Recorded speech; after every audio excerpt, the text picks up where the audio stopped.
Great. Yeah, keep it in there. Wait, what's that? Sorry. Hi everyone. Nice to see lots of faces we already know, which is nice. So I'm going to go through the same old etiquette thing. Remember, put yourself on mute, blah de blah. We are using Teams, which is a little bit different to how we usually do these webinars on Zoom, but it should all just work straightforward. It looks like things are working so far. So hello and welcome. We will start in a couple of minutes.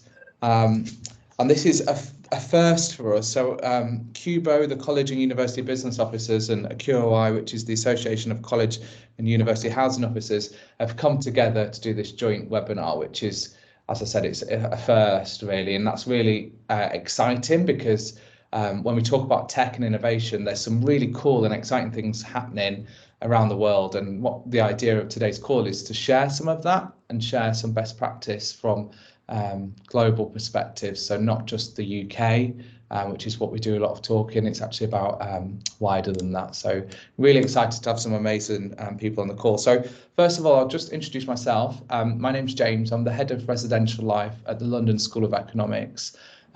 And I also chair the CUBO Reslife group, and I chair-elect the Global Initiatives Network, which is part of a QOI. And so take on lots of additional things for my sins, but I enjoy it because I get to find out all of the juicy stuff that's going on in the sector and share it out.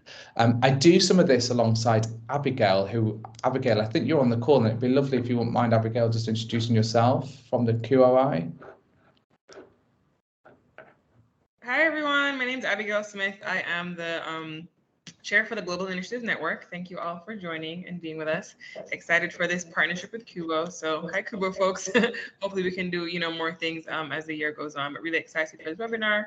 Thank you, James, and our guests today. Really excited for this discussion. And if you want to get more involved with the QOI, feel free, reach out, let me know, let James know, so we can get you connected with the QOI for sure. Thank you. And so the webinar today is around innovation and technology developments within student housing and Reslife around the world. But we could talk generally just outside of that, but we're going to try and focus some of the conversation on student housing and Reslife. Our thinking was that we would spend around 30 to 45 minutes with a bit of a Q&A with our panelists. We've got 3 panelists. And then some time towards the end to do a Q&A. We'll make sure this session's recorded, and then afterwards it will be posted on the QOI YouTube channel, which we'll send out links to afterwards if you want to share it with others. So without further ado, I'm going to get straight into our panelists and do some introductions. Hopefully I do them justice, but we'll see. So first of all, we've got Matthew McEvoy, or Matty as I know him, the Chief Executive of Together All. And Together All is a 24/7 clinically moderated digital peer-to-peer support service.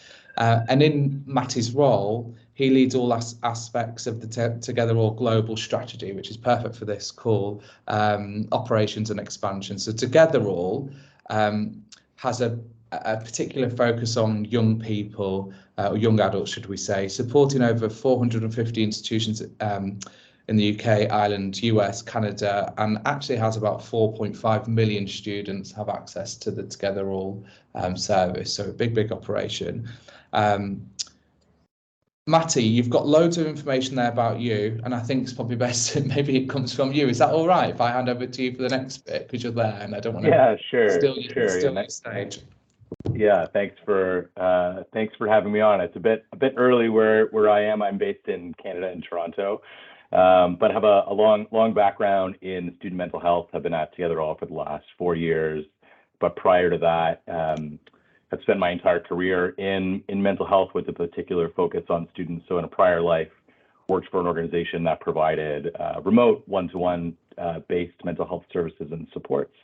And within my remit here in Canada, I sit on the technical committee that wrote a national student mental health standard for post-secondary students for colleges and universities across Canada. That rolled out June of 2020. which we essentially needed to rewrite in light of all the changes that were necessary in the pandemic related to mental health. So happy to be here today and share some of my experience. Thank you, Matty. That's great. And then the next person we've got on the panel is Mashudu. And Mashudu is a senior clinical psychologist at the University of Pretoria and the senior clinical psychologist at Mind and Body Matters. Mashudu has a particular interest in the use of technology to promote and optimize mental well-being, taking responsibility for mental health, and actually a new chatbot, commonly referred to as WYSA at the University of Pretoria. I read your massive, long, all sorts of research and things that you've done in this area. There's quite a lot going back over a period of time. I won't give away how long and your age, but is there anything else you want to add in there? No, I just want to then just add that, my role has also always been primarily to look at how do we advance equitable access to mental health resources, and also to ensure that there's expansion in information sharing, and also minimizing, seeking behaviors, help-seeking behaviors, and also ensuring that we minimize the stigma that may be associated with mental health seeking behaviors. Thank you so much. That's great. Thank you. And then last but not least, we've got Lee Rawlinson from Homes for Students. Lee's the director at Homes for Students, and Homes for Students is one of the UK's largest independent student accommodation providers with around 35,000 studios and rooms. And Homes for Students are leading the way in many different ways in terms of tech innovation in the private accommodation sector, including their residence app, which we'll get onto a bit later on in the webinar. But Lee, I know you've done lots of other roles in the sector. Do you want to fill us in with some of that? Yeah, thanks, James. So been in residential sector now for about 25 years, believe it or not. Formerly head of accommodation at the University of Liverpool, where back in 2012, we designed and launched one of the first apps to spot early signs of resident ill health, potential self-harm and suicide risk. And this was the digitization, if you like, of residential advisor notes, which were then done on paper, emails, Word documents, all of the usual offenders, and that brought it into an app so that they could record incidents on their phone in the middle of the night when it was happening, and that would help us then build up a picture over time to help support students. I then left the university after a number of years, went to work for a company called Kinetic Software, and they operate the KX booking platform that's widely used across the sector in both commercial services and residential services. And now I head up the team here at Homes for Students. And that's been a real interesting journey because going from a university setting where you're looking at one city and one specific set of students, then into a technology setting where you're looking at how technology can help people who are connected to student accommodation and student housing around the world, and now working for a private student operator across 55 cities around the UK with over 35,000 beds. That's quite a change, and that's helped in my learning over the years. So yeah, really pleased to be here and sharing my experiences with everyone today. That's great, thank you. And hopefully this doesn't come across too much like a sales pitch for many of the companies. That's not the idea of today. I wanted some experts in the sector, and I didn't really want the same voices that we hear quite a lot within the sector. So I wanted people, from all different areas, from private sector world, technology world, and also within the university, to give a real flavour of what we're looking at in terms of technology and development. So I think we've got a really strong panel there to have some of those discussions. We are also joined by Sarah, who's joining us behind the scenes from CUBO, and also Meredith from QOI. So there's representation just behind the scenes there. If there's any tech problems, just pop something in the chat and our fantastic team will be able to help. I will jump straight into the questions if that's okay. And one of the first questions is just a general broad question to start off our conversation. And what I wanted to find out really was the key themes that you're seeing when we talk about innovation and technology, especially within student housing and residential life. Are there any key themes that you're seeing or expectations from students at the moment? Mashudu, could I come to you first if that's okay? Can you just repeat what you just said? Of course, yeah. I just wanted to get from you the key themes that you're seeing when we talk about technology and innovation. What are the key themes that you're seeing at the moment? Thank you so much, and thank you for the opportunity and platform. I think one of the key themes that we're seeing as a university, as particularly as an institute, in terms of the unit that provides student support, we're seeing that there's more well-being support applications. For instance, here in the University of Pretoria, we have the chatbot called WISA, which is an AI-driven chatbot. They're billboards that provide students with information about how they can access resources to support their well-being whilst within the residences.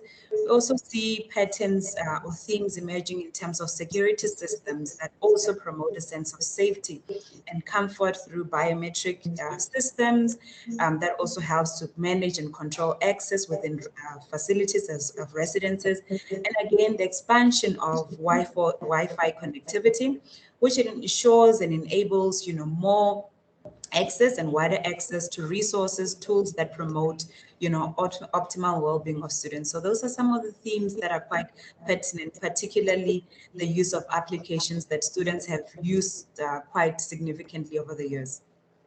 That's great, thank you. Matty, is there anything you're seeing from Together All, anything across the sector? It doesn't need to be just student housing, so I know you deal with much bigger than that. Yeah, and it actually builds a little bit on your last point is the proliferation of apps and platforms. And when I was as we were writing the student mental health standard in Canada, we surveyed a whole host of students both on and off campus about access to mental health services. And actually, we were a room of probably 30 different mental health professionals all looking at the issue all together. And the biggest theme that we found is that students didn't know where to go. They knew that there were services available to them, both digital and otherwise, but there was a bit of a confusion of where to go and how to access service. And this was before COVID. Obviously, we've seen a massive proliferation of various digital tools since COVID. And I was just at a conference, a higher education conference in Boston called NASPA for Student Services, and there's some Reslife representation there. And I had somebody come by. We had a booth. I had someone come by the booth who was new to the space and said she went by and stopped to every table and said, "Did you know that everybody has a platform?" And there was probably 100 vendors. And so this proliferation and confusion as to where do we send students for student success, for Reslife issues, for mental health support, is really a significant concern. I think it's sort of the next frontier. There's one or two vendors really trying to consolidate that space. And in terms of mental health, I've had so many different kinds of organizations reach out to us wanting to partner sort of non-traditional types of services. So residence life sort of management platforms. I had a student poster and signage platform reach out to us about mental health support. So this consolidation of various technology platforms, I think, is going to be something that we'll see over the next kind of 5 years or so. I really like that. It's about simplifying the where to go, really, and making the process easier. Because I know even within our own institutions, it can be quite difficult to find the right support for the students. Never mind outside of the institution. That's a whole different mind game. So yeah. Lee, could I come to you next? I know you've worked in and out of different sectors, so it'd be quite interesting to hear your perspective. Yeah, I think the real challenge is a broad set of standards. So going on to Matty's point earlier on, the set of standards, irrespective of how many systems are used, how many different departments there are, how many touch points a student has as they come through the move from early years, considering colleges and feeder institutions that then come into higher education. All of those systems are all separate, all siloed, don't really have a concept of a student journey built into them. They are essentially covering a single point of that person's set up a profile. Probably people get a bit frustrated about setting up multiple profiles and going through the same questions again. And that's before you then start to look at integration of services. we're in a fascinating world with technology, with APIs and the ability to share data, but it's not widely used across the sector for the amount of systems that we have just in. I remember at the university, just in the residences and commercial departments, there was over 200 different bits of kit that the team had to work on, support, upgrade, and integrate. And that was a real challenge for any university IT team. So that can be really difficult for the team that's holding it together. For students, again, that concept of single source of truth or identity.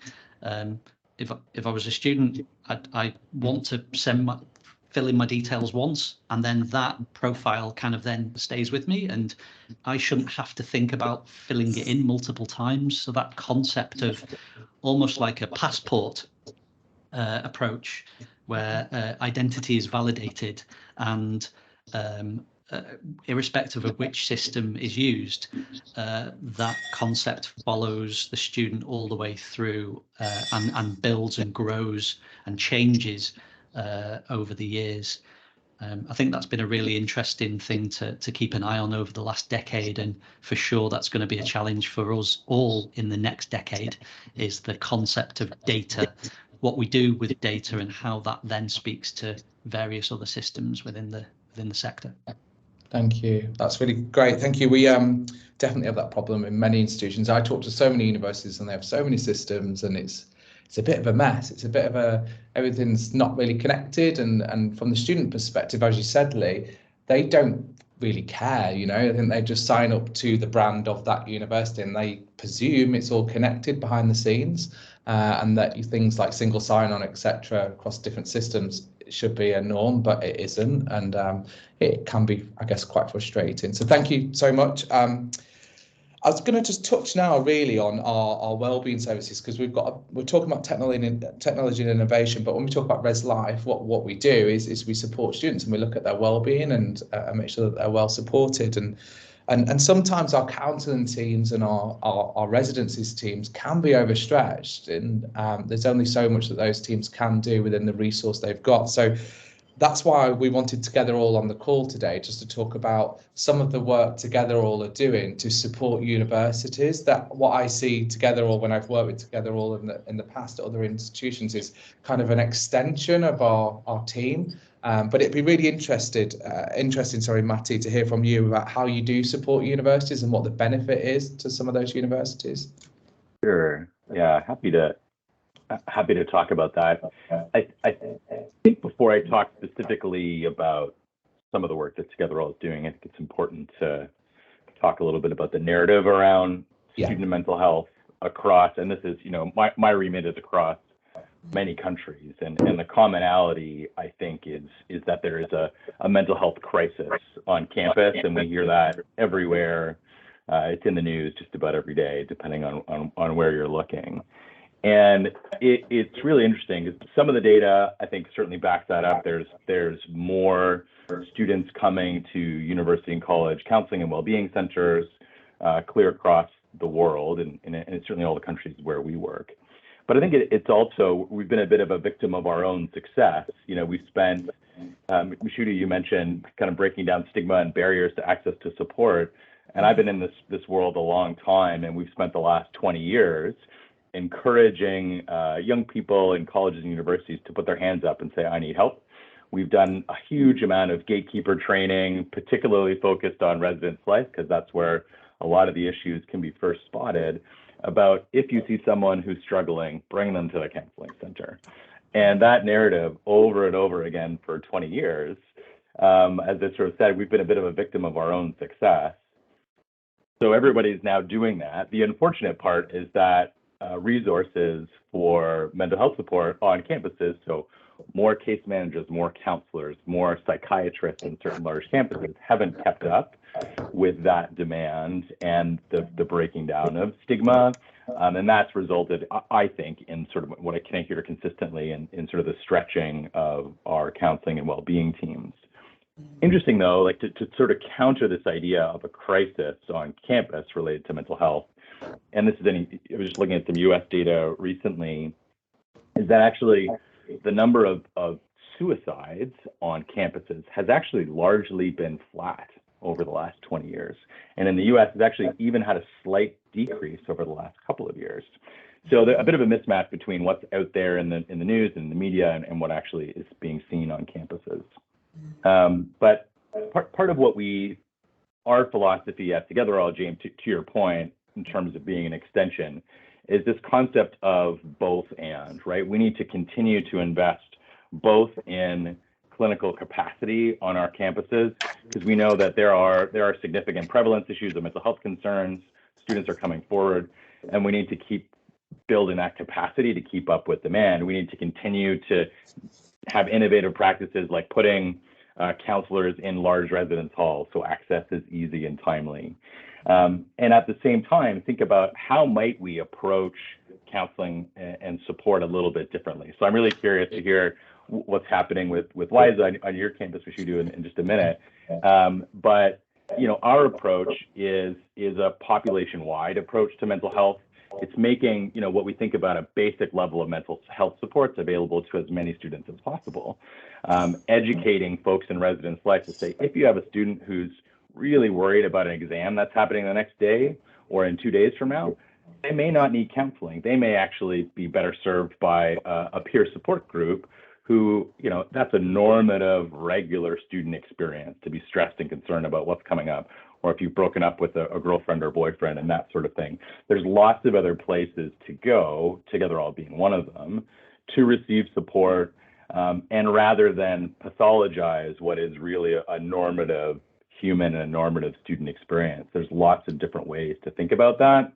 And that's part of our goal at Together All is creating a safe and supportive space where students can come to get connected with others, to share what's been happening in their lives, and actually realize that, wow, what I'm experiencing, thousands of other students are experiencing right here in the same moment as I am, and normalize that experience. And sure, some of those students are going to need more than what peer support or what chatbots or what self-help tools can provide.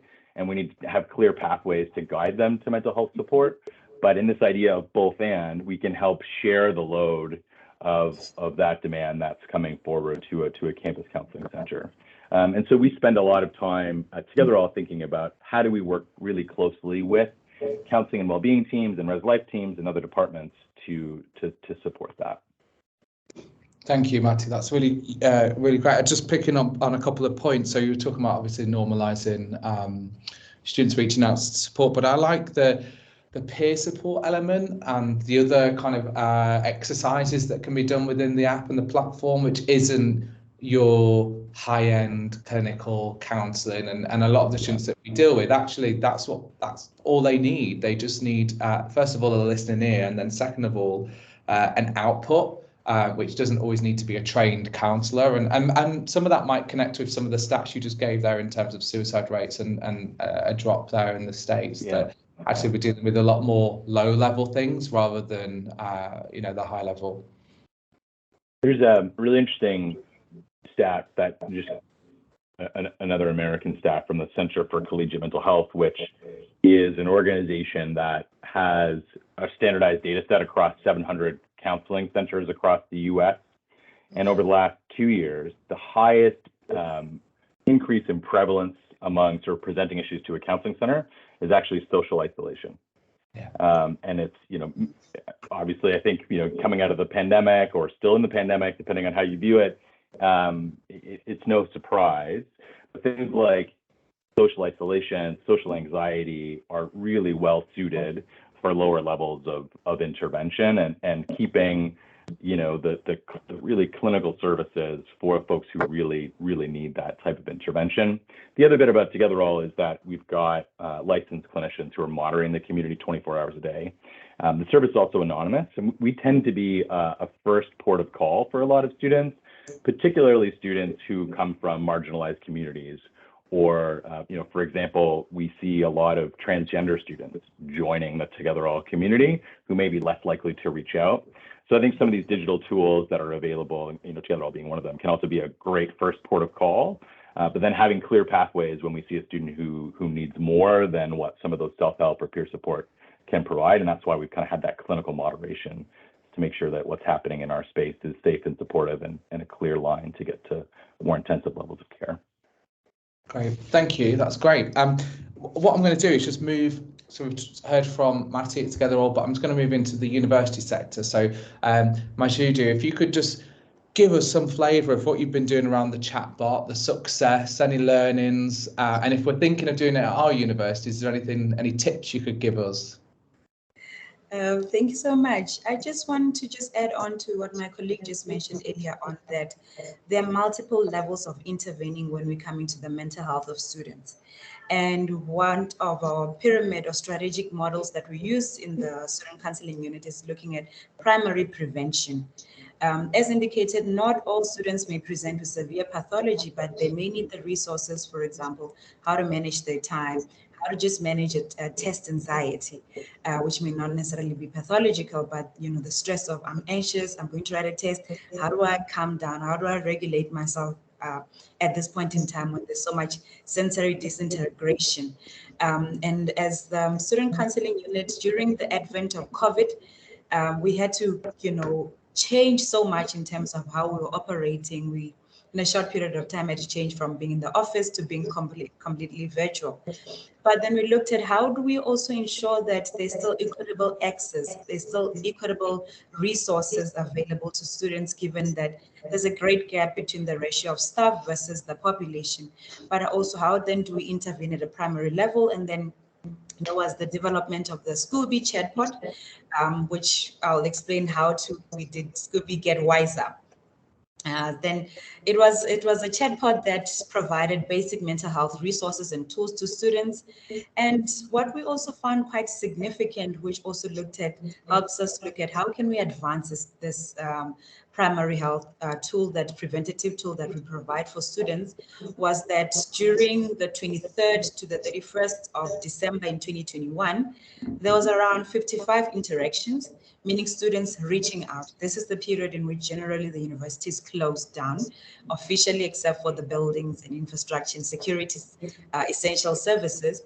But then what we also noticed when we also had CUBO was that on the 1st of January, we had about 413 students engaging on the chatbot.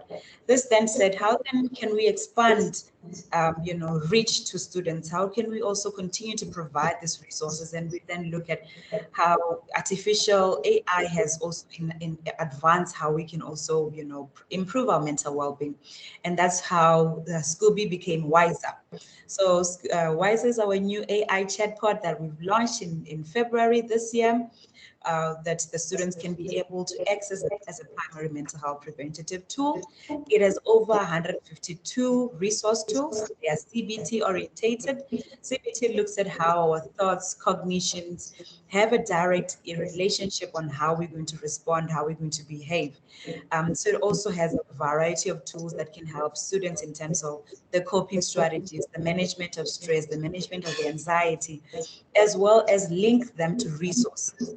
For instance, if students use words like, I'm giving up, I can't take it anymore, it will prompt. It will also link them to our UP Care line.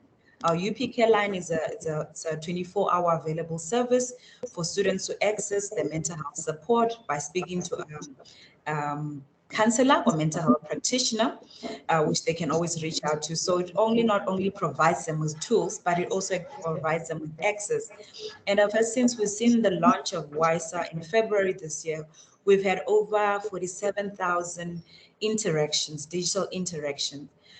Again, this says a lot to as a service offering. It's amongst the assortment of services we offer that says that students indeed may not always need to see a psychologist per se, but they may need to check in where it affects their mind, where it affects their body. How can they cope with their day-to-day basis? How can they also start to develop small concrete goals for themselves in order to improve the overall well-being? So this is what Wiser is currently being offered for students within the university.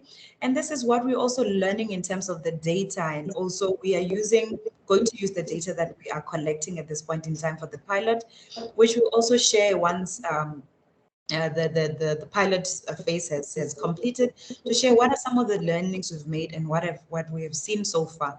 But what we can share, as colleagues, is that digital innovation and digital technology can also help to be a bit of a bridge between the mental health gap that we see. And it can also be in the comfort of the student space, in their residence. And it's anonymous, so we will never know who's writing, what are they saying. But it also helps us to also pick up on the conversational agent's language. What is the words that students are commonly using? As a practitioner or as a professional, I may use bipolar mood disorder to describe mood or what a patient is presenting with, but they may say stress, can't sleep. They may not use the word insomnia. What is the words that we're also picking up in terms of how do you also expand, future technologies? So this is one of the offerings that we provide to students within the university. It is amongst assortments, of other services that we also provide to students, but this is a primary preventative tool that I could encourage other institutes also to use such, as it facilitates, interaction. It normalizes getting help. It normalizes self-seeking behavior, and it also destigmatizes stigma associated with, seeking mental health or checking in with your mental health, and also ensuring that students are always in track. What is also nice with WISE, it has this little reminder that you can select the time once you set your goals. Every day you'll check in. How have you been doing? Have we met our goals? And in a way, encourage students to also look at the positive aspects of the small things. Being grateful for the small goals that they were able to achieve in the day-to-day, which culminates to them doing much better.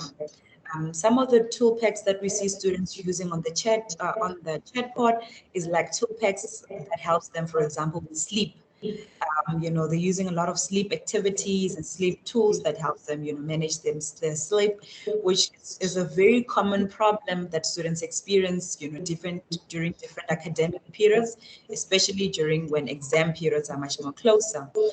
So that's in summary. We're quite excited of how the sunset of Scooby has, risen the wiser, and how this continues to be one of the platforms that we provide mental health digital literacy to our student population, especially also within the residence field. Great, thank you. Really interesting to hear about Wiser, and also that thousands of students are using it, which is very impressive. When you do that kind of summary of the learnings and you've done kind of the whole cycle, it'd be really interesting if we as a group could hear some of that, because I'd love to share that out with the QOI and for us to share your knowledge really and expertise and yeah, hopefully we can all look at development of chatbots. I had just a question, because I mean, I'm not a technology expert, but I try my best.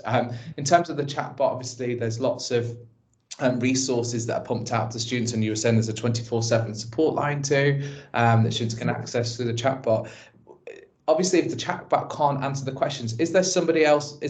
Would it go to somebody, a real life person, if it can't answer the questions, or how does that work?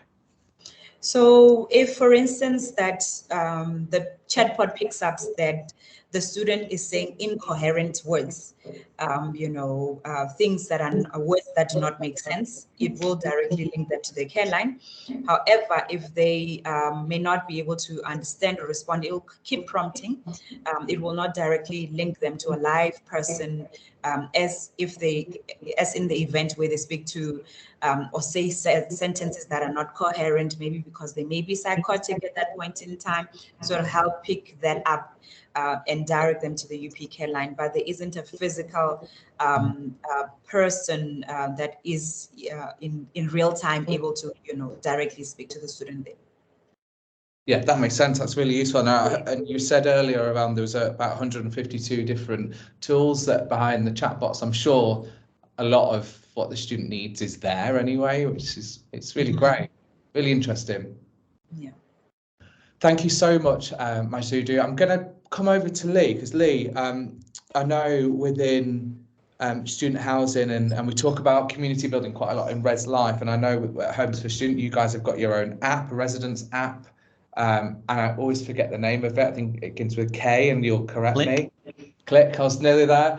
And so I just really want to hear about Click, because we've talked a little bit about chatbot there, and actually Click does some functionality and some other areas too. And I was at a presentation recently where you talked about it, and it sounded wonderful.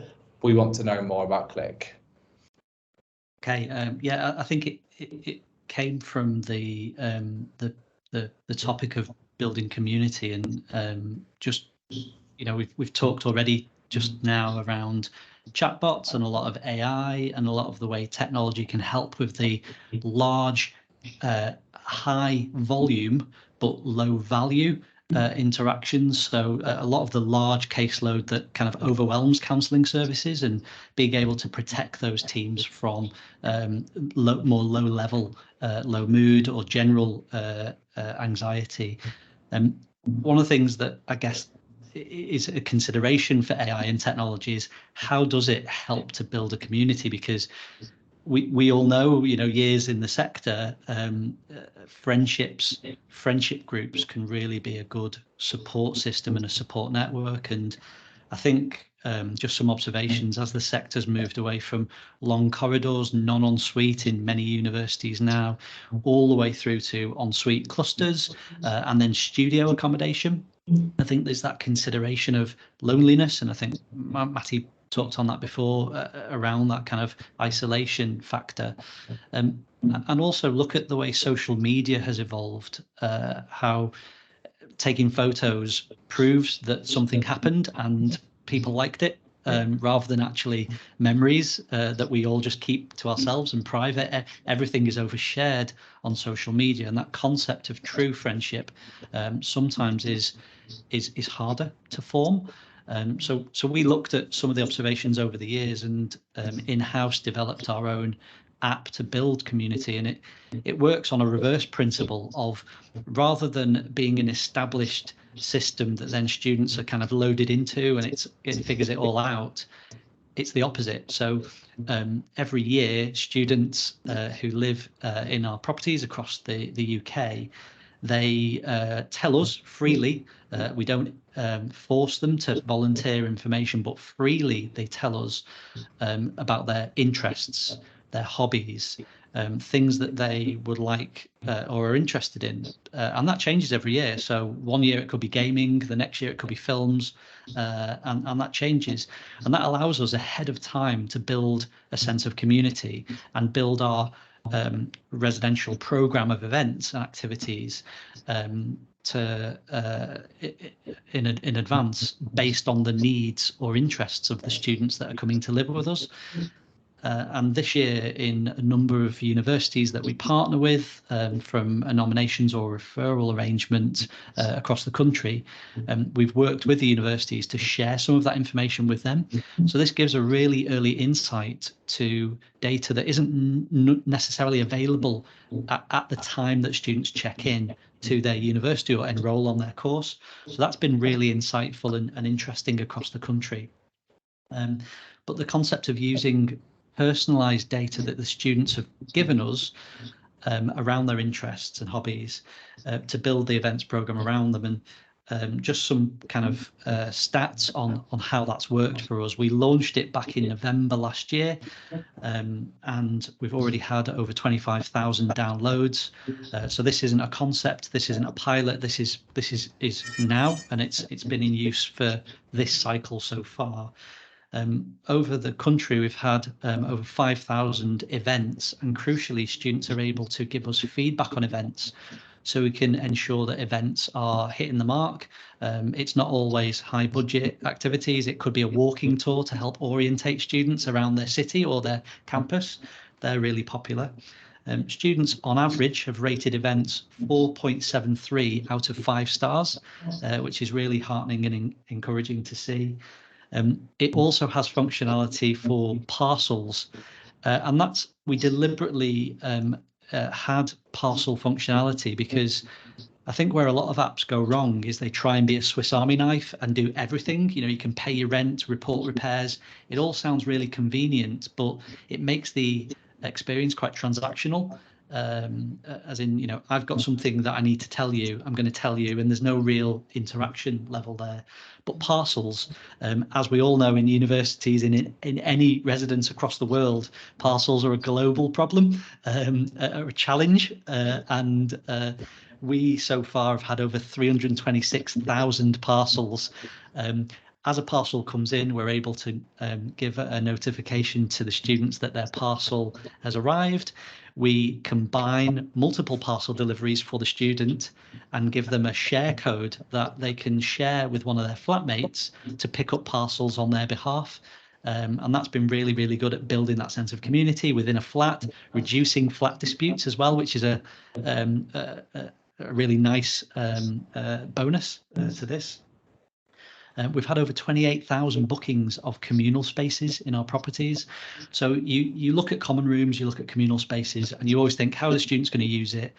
But by giving them a platform to be able to book that space out, they are always the experts. They are going to book the spaces and do things that we couldn't create. They're always going to have that spontaneous wanting to book something. Maybe it's someone's birthday, or they've got an event or a society that want to have a meeting in the space, and that's been really good. So finding friends early on, breaking down the barriers that social media has built up over the last decade, has been really powerful for us, and we're really excited to share some of the learnings with the sector. And pretty much we have a building somewhere locally to you that are taking part in this session today. So please feel free to reach out to me, and happy to share some experiences and just that added dimension of what we have learned from the student population that lives in those properties. But it's been really well embraced, and it's not, you know, we're not a technology company. We provide student housing across the UK, so it's been very interesting for us to develop it in-house. It didn't exist in the sector, so we had to go out and build it, and build it ourselves. But it also helps us communicate better with students. So one of the failings of property management systems or booking systems that we all use for student accommodation is their ability to communicate and send emails that look attractive and students open them and crucially read them. So having push notifications has really helped. And one final thing, just before I hand back to you, James, is survey responses. So for years at the university, I really struggled to get our student survey response numbers up. And again, serving, rather than sending them an email through our booking system and students click it or don't, sending them a push notification through the app has meant that over half of our survey responses have been via the app. So that's a really interesting stat, that students are responding really well to that mechanism of serving a communication rather than quite an anonymous system generated email that's not really personalized. So that's been an interesting observation so far. It sounds dreamy to me. I was saying before when we started this call that I know in my institution we have loads of systems and not all of them talk to each other, and I think the students get quite frustrated with the fact that we're not joined up into one single kind of point of access. So an app like that sounds great, and it sounds like also it's quite a personalised journey and quite personalised to the user rather than a general approach, which is quite nice. And I agree with the whole Instagram bit that you mentioned about you have to share it on Instagram or it doesn't happen. I went out with my team last night. The first thing was like, let's get the food on Instagram, because we weren't here if we didn't put it on Instagram. But yeah, no, that's really great. Thank you, Lee. That's all positive, and we've been really positive so far. And I'm going to touch on some of the doom and gloom stuff, unfortunately, when we talk about tech and innovation. And a big problem when we work in universities, big complex universities, which they are, they're big organisations with many different stakeholders, operations not just within their home country, operations globally too, which adds another dimension when we talk about tech and innovation. And so with all of that, it can be quite slow sometimes to see progress, especially when we talk about technology and innovation, and there can be red tape, there can be blocks through that process, and it's really frustrating. And I'm sure lots of people on the call will probably agree with me that it's one of the most biggest frustrations is seeing change universities and higher education. And so I'd just like to know your thinking on that. How have you found that in terms of working in either universities or working with universities to push that change? And what have been some of the challenges? Majudu, if I could come to you, because you work within the university and you're obviously an innovator in technology, but how have you found it within the institution? I think the institution is very pro innovation and also digital technology and digital transformation. If I can give an example of our unit, during the advent of COVID, we then completely went into electronic patient record system, in which all records of students are now stored. It is not only used by our unit, even health services, the disability unit is able to ensure that all information of students is captured in one platform, that even in the event that there's a fire or natural disaster, all those records can always be kept and we can always use them remotely. If we go through another pandemic where we may not have interaction or social engagements, we may still then be able to continue because all information about clients are recorded in terms of what has been happening, who has seen them. And also, I think the expansion of what I was just indicating earlier on with WISA, it's also another expansion of how do we ensure that we expand the service offering. To ensure that there's an assortment. We also have like your website where all information about booking for services is available. Other services such as podcast series that we provide, and also other poster information that students may need or require around that promotes and supports their well-being. So I think that is something that is already being done, that's improving in terms of how universities, we are also one of the big universities in South Africa with, other campuses. And this is also, I think, another initiative that, expands on the existing provisions or offerings. Great. Yeah. Thank you. And Matty, your experience working with the universities, I always get a bit embarrassed when I have to talk to a third party. I think, here we go, we're going to have this conversation. But what's your experiences, Matty? Yeah, I think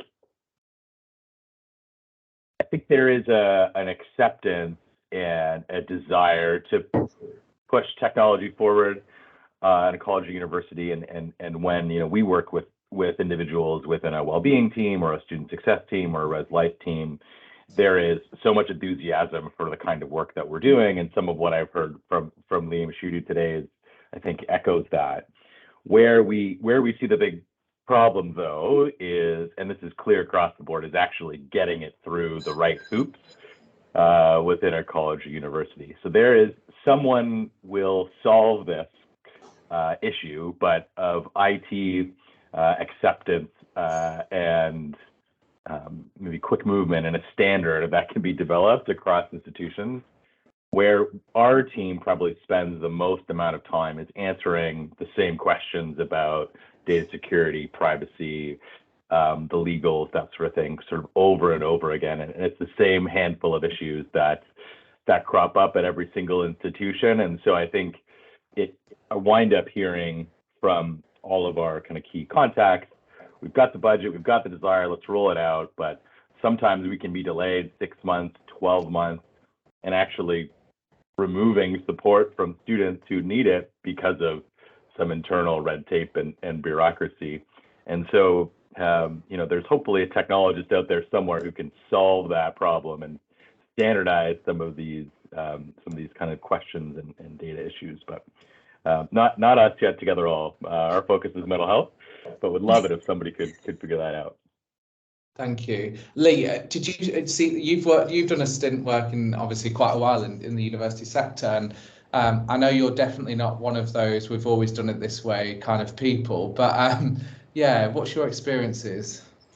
It's ironic, isn't it? Anything outside the sector. So if you look at social media, I know there'll be people on this call that the university has only just had a social media policy put through all the committees, and how do we manage that, or make sure that there's appropriate behavioural standards on social media, either representing the institution or for students and staff students, and that all of those relationships.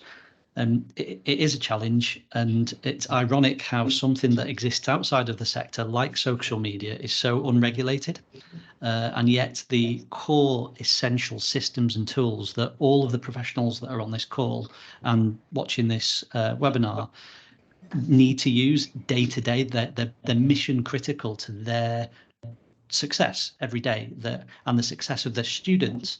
So it's ironic that so much regulation exists within those systems, and social media, kind of everyone just jumps on board. The next, look at TikTok. 2 years ago, no one at all, no universities were using or thinking of TikTok. It was all very much kind of Instagram and Twitter, and those are the usual staples of, Facebook groups, the usual staples of the sector. And then TikTok arrives, and all of a sudden, kind of the rules change again. So I think it's that series of standards, and I think Matty is probably closest to this in terms of the work that he's already done in previous lives and the current one, around kind of that agreed principles and standards, almost like an API, Matty, I guess, like an integration with technology. If someone could work to develop that kind of almost like kind of approved platform that has a series of standards, like the web, an internet browser has a series of standards, websites have a series of standards that everyone uses, that will make some of the pain a lot easier. It's not always within one person's gift. So actually, all of us on this call are the innovators.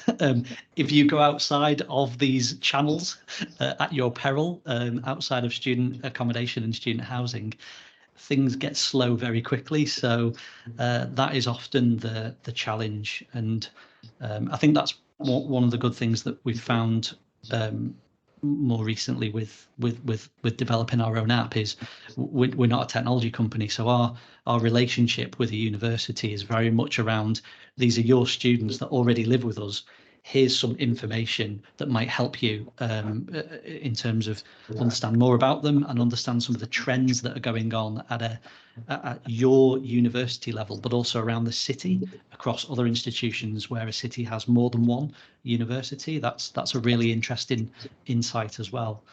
I think just us all supporting each other is probably the way, isn't it?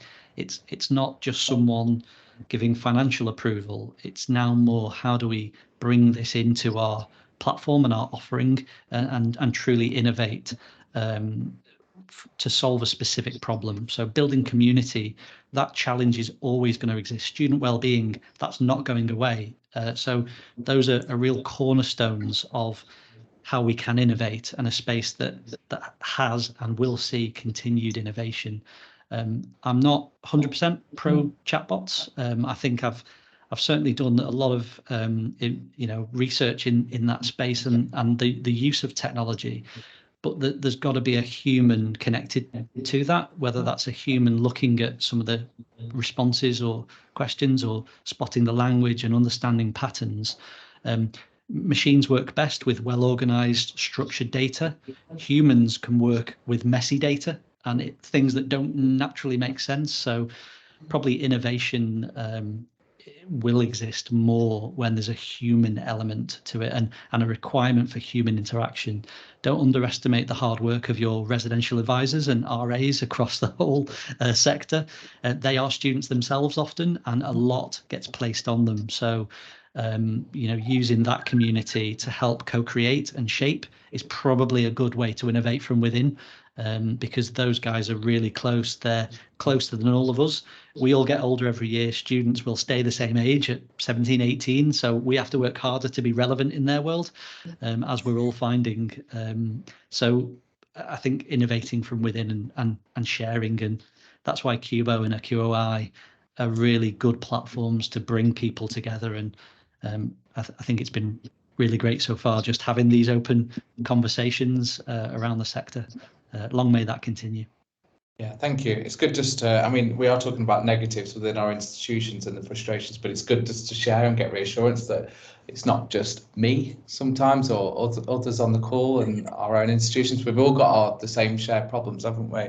But that can be slow, that progress sometimes when we talk about innovation and technology. And one point I wanted to touch on, and I did want to mention the horrible C word and the pandemic and COVID, but that pandemic had such a profound impact on our sector and innovation, not just our sector, many sectors, and it really sped up and removed a lot of those internal blocks, because we had no choice. We had a time frame and we had to make some changes very, very quickly without going to X committee and getting approval and all of the internal bureaucracy, which was amazing. Actually, I thrived through pandemic because I thought, yes, all the things I've been asking for years, I'm getting in a short time frame.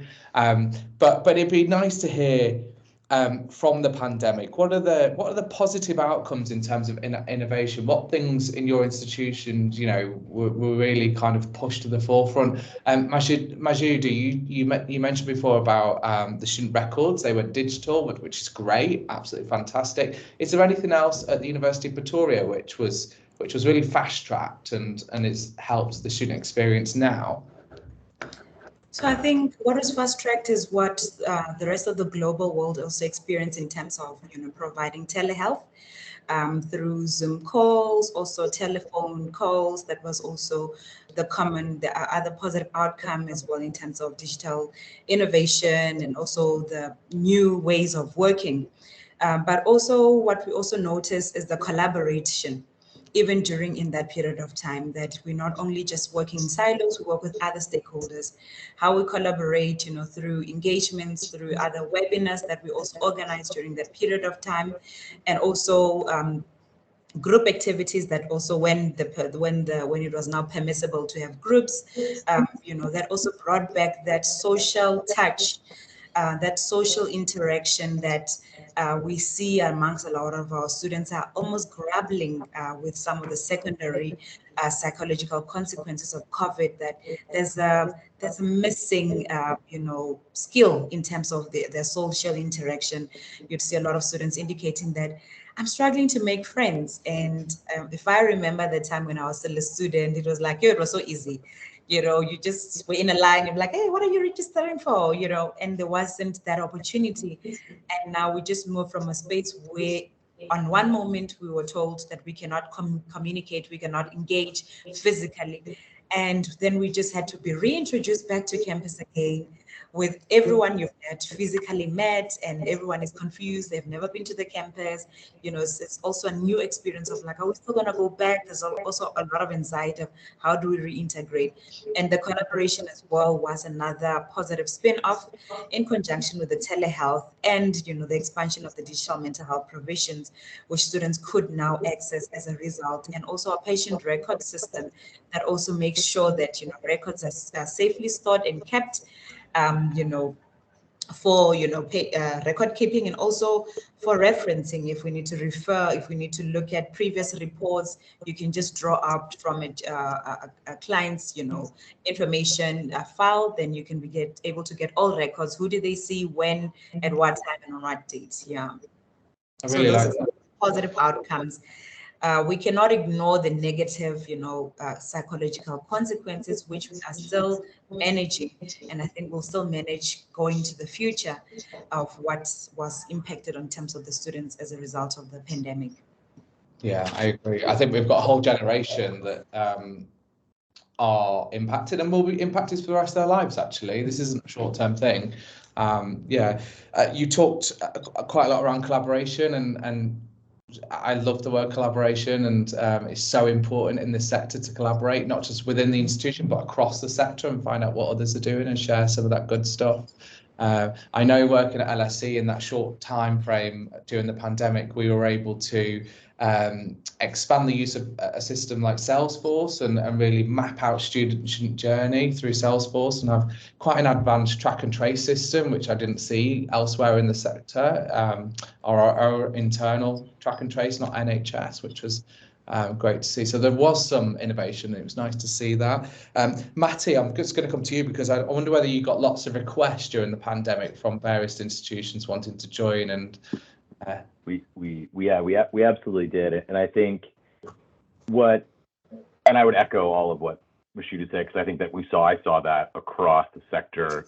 Really, I mentioned before sort of the downside of IT implementations and some of the red tape that can happen. But when you think about how quickly counseling and well-being centers went from entirely in person and literally within days entirely remote, the ability is there to do that, when all the stars align and the professionals in place within institutions can make things happen really quickly in really powerful ways, which was amazing to see.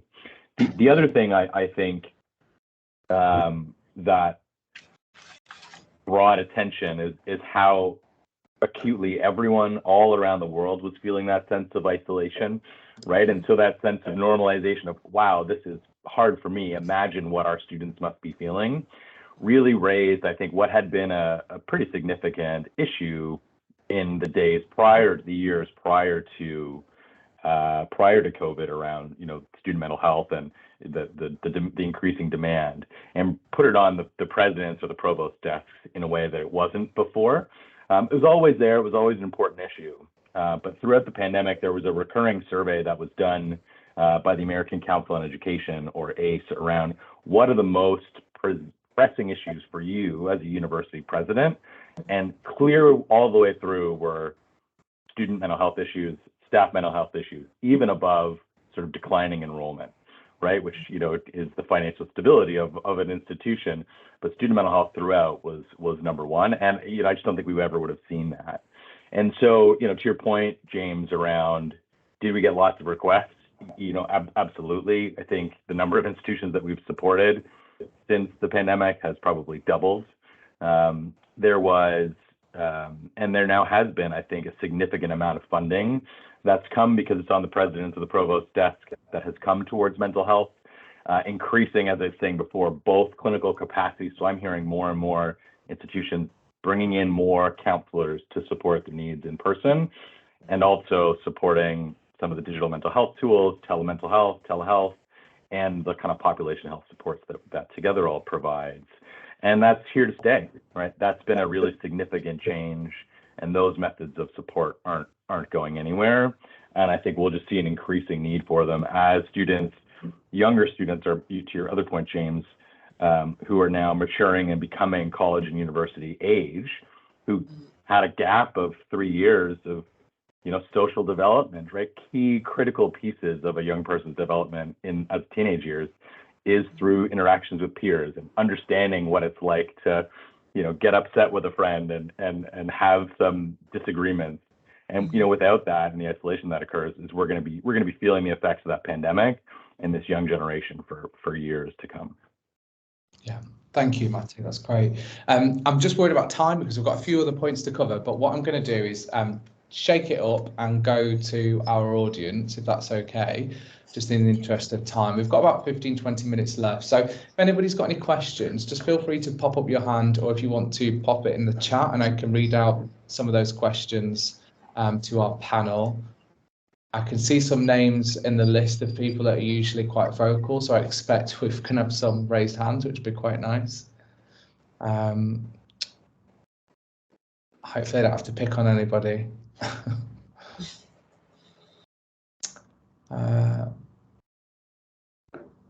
Yeah, pop your hand up if you want to talk, or just unmute yourself if you can't pop your hand. Lanshay, do you have anything? You usually have lots to put into these conversations.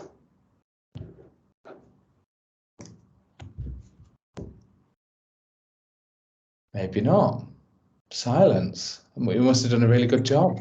Oh, here you go. I'm not able to chat at the moment. Oh, okay, no worries. Sorry. I had a question really, I guess, for everyone in the room, and that was, as we've seen kind of the pandemic in some cases help galvanize collaboration and almost press a bit of a reset button and realign thinking across institutions for rapid innovation and a new kind of reset. A lot of universities are telling me that they're looking not to necessarily continue with investing in large capital projects, so closing old residences and building new projects. They require significant millions and millions of pounds of development. It was really just a question for around the room. Is any of that investment getting directed into technology and improving technology and the systems and ways of working? The reason I ask is a lot of universities have approached us around a housing requirement. In some cities, there is a housing shortage for students that are, through no fault of their own, booking their accommodation in the normal timeframes, and by the time they're ready, housing just isn't there. Or a lot of HMO housing for second years and third years. So for international colleagues, that's when students will move out of the university campus housing and go and take a private rental elsewhere. In the UK, we've seen that in many cities this year reduce because of tax laws, regulations, and a lot of landlords selling up. And as a result, that's put a squeeze on housing. So it was really just a question for the room to see, first of all, has any ring-fenced capital project money found its way back into helping you guys out with kind of the systems that you use?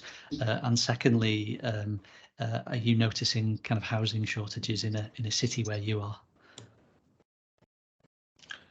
I'm happy to kick off the conversation, Lee. So from LSE, I mean, London's a different ball game, and I think that we have to look at that separately in terms of student housing, because we don't have enough housing and won't have enough housing for quite a while now until developers have the time. And I think when we talk about capital and money behind the scenes, it's different for every institution. I know at LSE we're quite lucky that we've got some of that funding, and we are looking at developing some super kind of halls quite soon. One of them potentially being the biggest hall in Europe once it's completed in the next few years. So we are still doing that. And when we look at mental health and wellbeing, we're also looking for the first time at putting, as was mentioned before on the call, we're looking at putting full-time counselling teams within those buildings, which hasn't been done much in the UK before due to the size, nearly a 2,000 bed property. So we'll have almost a 24-hour counselling team in the property.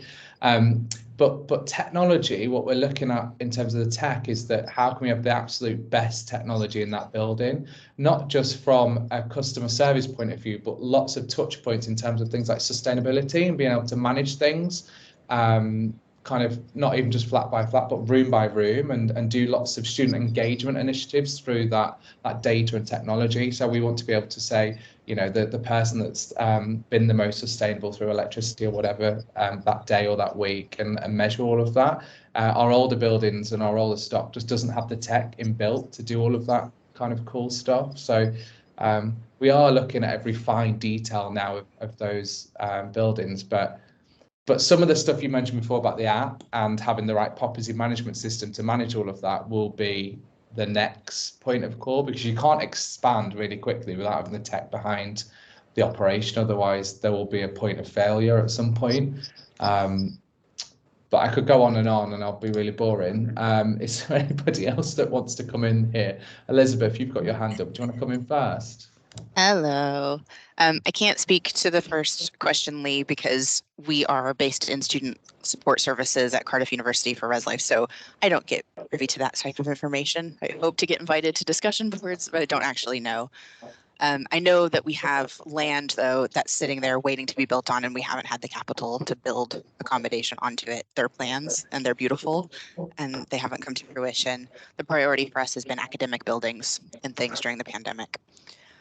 But to the second point, there's absolutely a housing crisis in Cardiff. We have struggled, especially to house our Erasmus EU students coming over who are only coming for a semester. They don't have the sort of luxury, I guess, of signing a 40-week contract, and that means that they're less attractive to developers and builders who want to let out their properties. So that's been a real stress this year, and so much so that we've had to take RLA sort of Reslife rooms and put students in them when we've had vacancies, which we haven't had to do in the past. We've sort of been able to sort of hold those in case we find somebody good mid-year, and we haven't been able to do that. We've just had to chuck students into them, which was the right thing to do. But I think it speaks to how how much students are struggling and how much they need support. And it's been really interesting to hear all of these ideas and the things going on, and to say I don't have a question because I'm still mulling over everything that I've been writing down. So thank you to everyone. It's fascinating to hear what you're doing across the globe, and I'm really grateful for it. So thank you. Thank you so much. I think I would just want to comment to say that I also don't work directly under student residences. I work under student affairs. And the housing crisis, I think it's a global issue. Also in South Africa, I think what is affecting most of our students in South Africa currently who are on the national funding scheme is that they had cut down the cost of what they can be able to cover for accommodation. And that is way lower than what the cost would be around. So that leaves most students maybe in a very difficult space financially, because now they need to top up, and the cost of living has significantly increased, so has the cost of residences. So I think that is a challenge that I'm aware of that is also happening at a national level, where government is now engaging the institutions, the residences, on solutions around what can then be done if there's only specific amounts that can be provided for students. Yes, in some contexts, South Africa is so diverse, even in terms of resources. The bigger cities have better resources. The smaller cities, rural contexts are much under-resourced. And, if you're going to give the same amount for all students, it also creates a bit of a difficult space for students who may be in spaces where they may not be able to adequately pay for the amount of money that's available. So I think that's just what I can say in terms of, around the crisis of student housing and what we're experiencing in South Africa. But what I also can say around the support is that we work closely with the student residences. We, conduct or form part of their well-being initiatives. Whenever they have workshops, we are invited, engaged, and also the resources that we receive from management on the promotion and prevention of mental health disorders, we also spill it on as well within the residences. So that's just what I can just comment on, your question around the residents crisis. I think it's still a global concern and may continue to be. Thank you so much. Is there anybody else? Simon, you've just appeared. I don't know if you've got something you wanted to add in.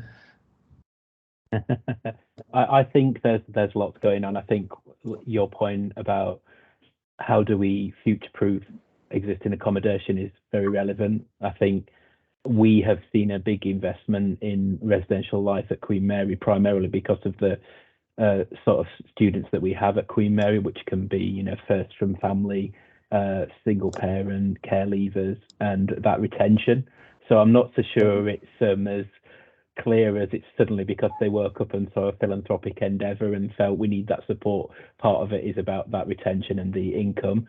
I think there are huge challenges with the overseas markets and the reliance on them for a lot of that income and that rebalancing. Expectations of student housing, ours are a reasonable cost, but when you're surrounded by a number of private providers who are providing potentially luxury. So our new hall that we're looking to build, which is we've been looking to build for about 4 or 5 years, probably about 700 spaces, but will be a tower on one of our sites at Whitechapel where the medical school is. The sort of planning scrutiny of that means that you're looking at a 7, 8, 9 year phase to even get that off the ground. So in the short term, you're looking at, PBSA to provide you with some of it, but we're not as agile. So, when we're looking at university numbers and projections and getting that all in a line and then saying, well, actually, we're going to need a shortfall of this amount of halls, all those rooms have gone because they're selling. And I know for a fact, because we had a meeting with one who we've got norms agreement with, that they're telling us that they're full in London and across most of the country because people and students are panicking and are booking and taking things. So there's so many, it's a perfect storm almost at the moment. Although we're getting more support and that joined up approach, and we're working ever more closely than we were with colleagues in advice and counselling as it is here, it's really that retention side that's driving a lot of that. And there is more conversations happening with the academic sector than ever there was, but the absence of systems to join that up means it's not always able to pinpoint, as you were talking about your system, Lee, many years ago. I would love something like that. You know, we still struggle with the concept of me saying, well, can we move these things into the cloud so that we can try and have some discussions around getting a software that might enable a real-time sort of response. But it's moving, but not as quickly, I think, is my summation on it. Over. That's really useful. Great. We've got just about 5 minutes. Is there any other questions from either the audience or even the panel? Is there anything else that you'd like to add on, Matty, Mashudu, or Lee? Is there anything else?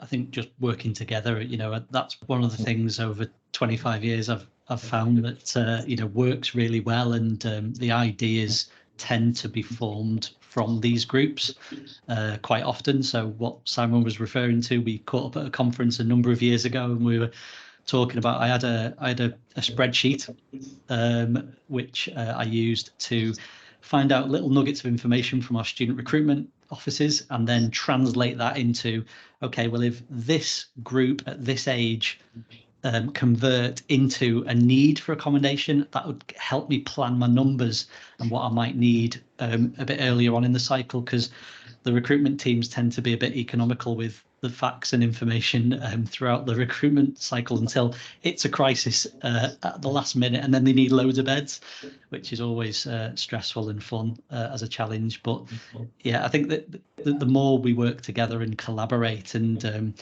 I would probably say, you know, as I said, we're not a technology company, but please feel free to reach out and probably go for the whole panel there. We've had many years and many conversations and many challenges and many puzzles that we've solved between us. So whether it's housing, technology, or well-being, we're all on the same team, aren't we? We all want to improve it and move it forward and make it better. So yeah, let's keep doing what we're doing and continue to advance and progress and bring other colleagues on that journey with us, whether they want to or not. Yeah, I agree with that totally. Yeah, and the keyword collaboration, we've mentioned that word quite a lot, and I think that's quite a good point to finish there on that word of collaboration and continuing the conversation. And that's the idea of these calls through a CUBO and a QOI, is that we bring people together, not just within the UK, but globally, to share perspectives, ideas, and knowledge too, which is super important to us in the sector. So on that, I'm going to bring this webinar to a close. The webinar will be on the QOI YouTube account quite soon, so you'll be able to watch it back.